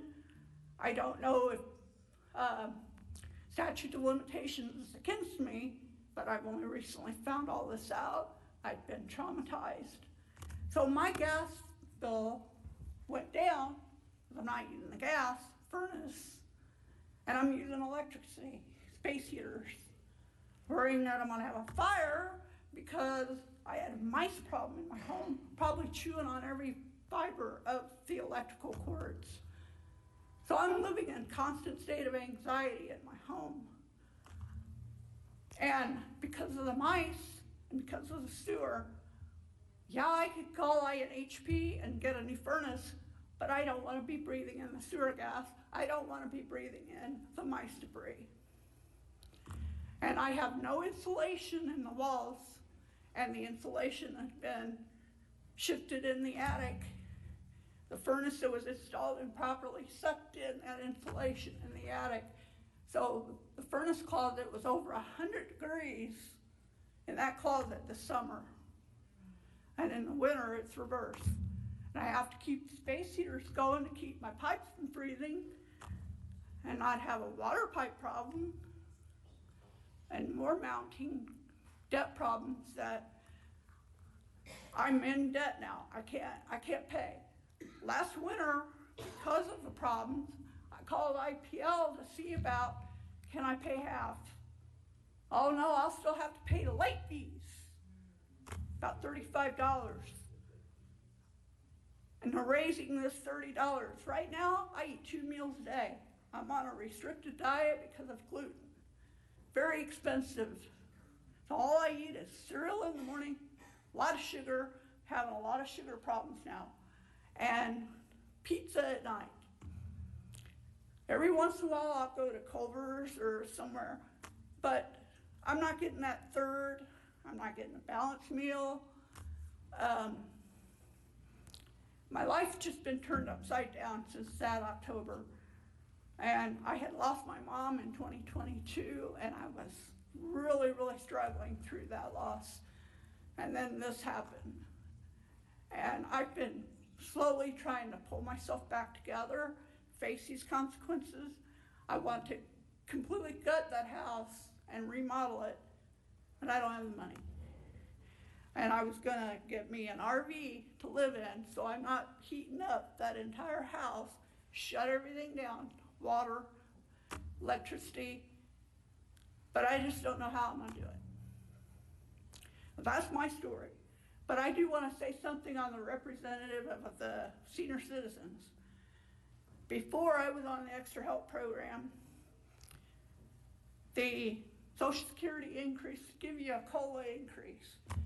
They give you that increase, but they turn right around and charge you more for Medicare. You don't get ahead. I have no retirement, I have no savings, but I try to budget my money. And I'm not a fan of being on the budget building because I take the summertime to catch my breath and I stock up so I can make mass purchases so I don't have to get through the winter because I have to pay the bills in the wintertime trying to stay ahead. So it's been hard.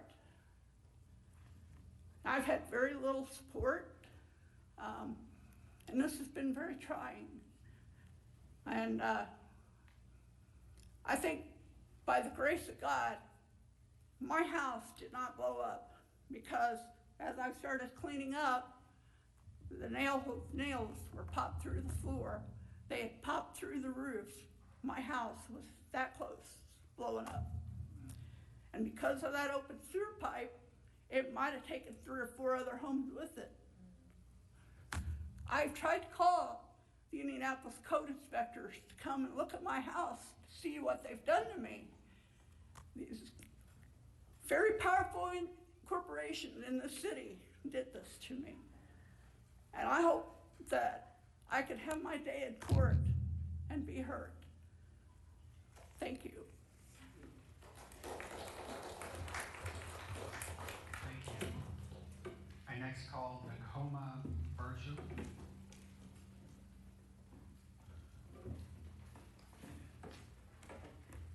Hi, my name's Nakoma Burcham, Nekoma Burcham. I had prepared remarks, but I think a lot has been covered here tonight. What I will say is that we don't have choice. We are locked in. We can't choose who to get the power from. The only voice that we have, the only choice that we have in any of this is in your hands.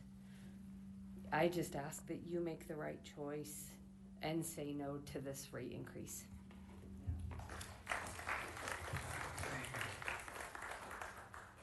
I call Michelle DePlotty.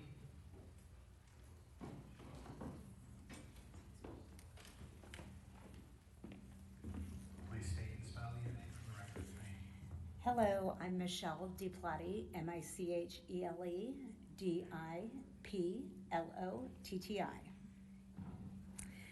First, I want to thank you all for being here. I know that this probably can't be a very comfortable position for you all. And I didn't expect to get up here and speak, but after listening and taking notes, I just didn't feel comfortable not saying anything. I was here in support of my next door neighbor, Brenda, who spoke previously, who said she paid $30,000 for her home 30 years ago, and she works making $12 an hour and works 3 days a week and gets up at 4:30 in the morning and goes to work until noon. And she's told me that she confided in me, and I hope she's not mad, but she told me that she's worried that she won't have her house next year.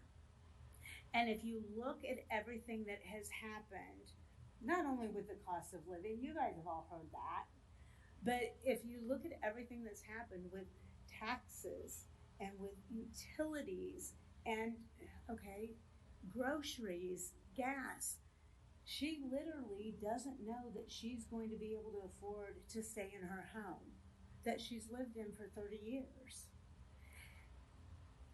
And she doesn't know where she's going to go. She raised her children there. One's a police officer. I mean, they're productive members of society. She's done her job. And as a senior citizen, we're doing nothing to help her. And I know it's not only your job, but it's part of your job to help think about how you're affecting people. And I'm sorry, but I don't necessarily think that I'm much different than all of you sitting up there. I'm very fortunate. I'm not a Simon, I'm not an Ursay, but we can afford to pay our bills. And if you want me to tell you about things that I just get upset about, but don't necessarily do anything about, I had a condo. Electricity was off for a year because I was financially in distress and I wasn't going to give up an appreciating asset. So I did what I could to pay the mortgage. And to go turn the electricity back on, $380. I mean, for a condo building. You know, so I think that based on what everybody said here, I think that you all should take a look at the fees that are being charged, and when people get behind, they can't catch up. I mean, they can't. You know, that Darcy, you know, her bill's $2,000, and she's like, there's $500 in fees. I don't know what they're for. And you know what, I don't get a tax deduction. But I'm a human being. And you know what, there's a lot of people that put a lot of numbers out there that I have some money that I could invest. And you know what, AES would be an excellent investment. But I will not have blood on my hands. I won't. And all I'm asking you guys is, you live in a very different world than these people do, as I do. I mean, you know, but there's so many people that are working and trying to do the right thing, and they just can't make ends meet. And so then we sit there and say, oh, they're homeless, oh, they must be drug addicts, they must be that. Hell, I would be too, I'll be honest. I mean, you got to do something that makes you feel better, you know? We've got to find a way to help people, not bring them down. And you know what? Like I said, it'd be a great investment, but it all goes back to that corporate greed versus humanity. And you know what? As I said, you got to look, and as my next door neighbor, would you want that to be your grandmother, your mother, or your daughter? And so all I ask is that you try to take a different look at it. And I don't envy being in your positions and the responsibility that you accepted to the corporations and to the people. But all I ask is that you just take a deep breath and step back and try to weave through the BS. I'm not political. So anyways, thank you very much for your time. I appreciate it.